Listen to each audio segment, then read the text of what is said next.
हमारे व्यस्त जीवन में ईश्वर की आवाज़। ईसा हमारे लिए ईश्वर का राज्य लेकर आए। उनकी उपस्थिति में ईश्वर के राज्य की झलक दिखाई देती है।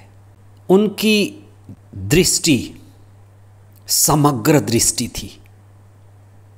उनका दृष्टिकोण सबको साथ लेना था और उनकी कार्यशैली जिसकी मूल बात थी, सब मेरे हैं, स्त्री या पुरुष सब ईश्वर की संतान है। सबका सहयोग और सबका योगदान। आज हम इस पर विशेष चिंतन करें। 19 सितंबर 2025 24वां सामान्य सप्ताह शुक्रवार। पहला पाठ तिमोथी के नाम संत पौलुस का पहला पत्र अध्याय 6 पद संख्याएं 1 से 12 तक और संत लूकस का सुसमाचार अध्याय 8 पद संख्याएं 1 से 3 तक। हमारी दृष्टि के बदलने से ही हमारी सृष्टि बदलती है। हम क्यों प्रभु के वचन को सुने? हम क्यों प्रभु के वचन पर चिंतन करें जिससे हमें प्रभु की दृष्टि मिले और हम नई सृष्टि बने। हमें प्रभु की दृष्टि और उनकी शिक्षा को, जिसमें समग्र दृष्टिकोण है, जिसमें ईश्वर की ही दृष्टि छिपी है, क्योंकि जब ईसा आए तो हमारे लिए ईश्वर का राज्य लेकर आए, आत्मा केंद्रित राज्य। और ईश्वर के राज्य की झलक हमें दिखने लगी थी। इसीलिए हम प्रभु के वचन को पढ़ते हैं, उस पर चिंतन करते हैं।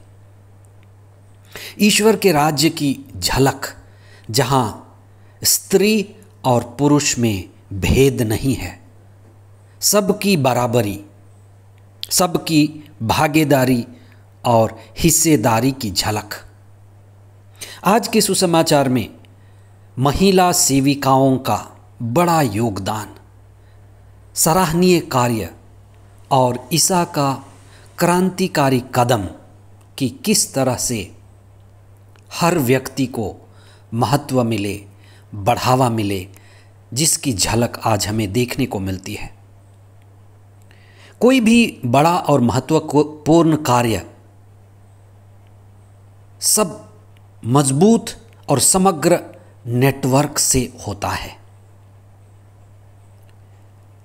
ईसा के 3 साल के कार्यकाल में हमें ऐसे ही विस्तृत नेटवर्क को काम करते हुए देख सकते हैं।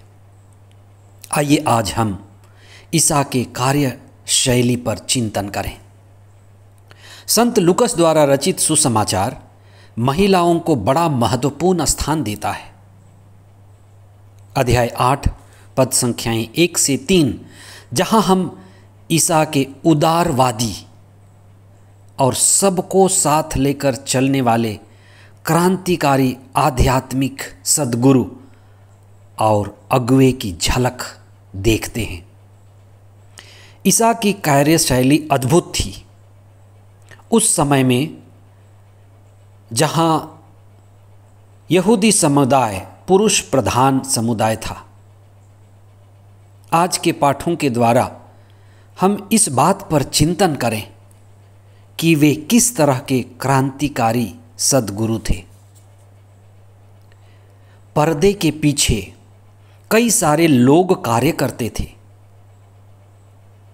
और ईसा के कार्य में, आध्यात्मिक कार्य में विशेष योगदान महिलाओं का भी था। आज के सुसमाचार में उनके नाम दिए गए हैं। वे महिलाएं प्रभु के कार्य में सहयोगी थीं। वे बाहरी व्यवस्था और सामग्री जुटाने में सहायक थी। अपने धन से उनका सहयोग करती थी। जुआना और सुसाना जो हेरोद के दरबार से सीधा संबंध रखती हैं, अतः ऊंचा रैंक, ऊंची विचारधारा वाली महिला भी उनसे जुड़ी हुई थी। वे शारीरिक, मानसिक अपदूतों से और आध्यात्मिक चंगाई पाई हुई थी। ईसा की शिक्षा से वे गहरे रूप से प्रभावित थी। पुरुषों की भांति वे भी चेतना में बढ़ रही थी और उनका भी योगदान सराहनीय था। ईसा जो पुरुष प्रधान समाज में रह रहे थे, काम कर रहे थे, महिलाओं को बेझिझक उचित स्थान और प्रमुख स्थान प्रदान किए। हमें भी इसको बढ़ावा देना है। संत पौलुस ने आज के पहले पाठ में सच्ची भक्ति की बात कही है। वे कहते हैं कि धर्म का लाभ सच्चे मायने में उसी को मिलता है जो सच्चे ढंग से भक्ति करता है। भक्ति यानी पूर्ण समर्पण। कई बार भक्ति के मार्ग में धन का लालच, सांसारिकता बाधा बनती है। हम पूर्ण समर्पण नहीं कर पाते। इसलिए संत पौलुस तिमोथी को कहते हैं कि धन साधन है, धन उद्देश्य नहीं है।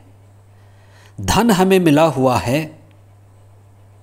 उपयोग के लिए, सदुपयोग के लिए, जिसे हमें समर्पित करना है। जैसे धार्मिक महिलाएं जो ईसा के साथ चलती थीं, समर्पित की, और उस धन के द्वारा ऊंचाई पाया जा सकता है। आध्यात्मिकता में मदद मिलती है, आत्मा की खोज बढ़ती है। पर कई बार धन का मोह, धन का लालच हमें दुखी करता है। घर घर में पारिवारिक लड़ाई, धन के बंटवारे की लड़ाई, जमीन के बंटवारे की लड़ाई, साधन में हम खो जाते हैं और उद्देश्य नहीं पाते। हम प्रभु के वचन पर चिंतन करें, प्रभु की शिक्षा को केंद्र बनाएं, आध्यात्म को केंद्र बनाएं।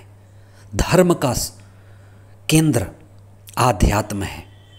हम धन का सदुपयोग करें, संसार का सदुपयोग करें, अच्छे रिश्तों का सदुपयोग करें, संसार के सब साधनों का सदुपयोग करें, पर प्रभु की शिक्षा, आत्मा और आध्यात्मिकता को प्रमुखता दें। प्रभु यीशु जो हमारे बीच में आए, महिलाओं को, पुरुषों को, पिछड़ों को, सबको साथ लेकर, और वही ईश्वर के राज्य की झलक है। और मसीही कलीसिया में यही सबसे बड़ा मूल्यवान कदम है और सभी के लिए पहचान, सभी को स्थान, और सभी प्रभु के हैं। हम प्रभु के हैं और सब प्रभु के हैं। इसी उद्देश्य से हम आध्यात्मिकता के मार्ग में बढ़ें और ईश्वर के राज्य की स्थापना करें, इसी धरती पर, यहीं पर, आज। आमीन।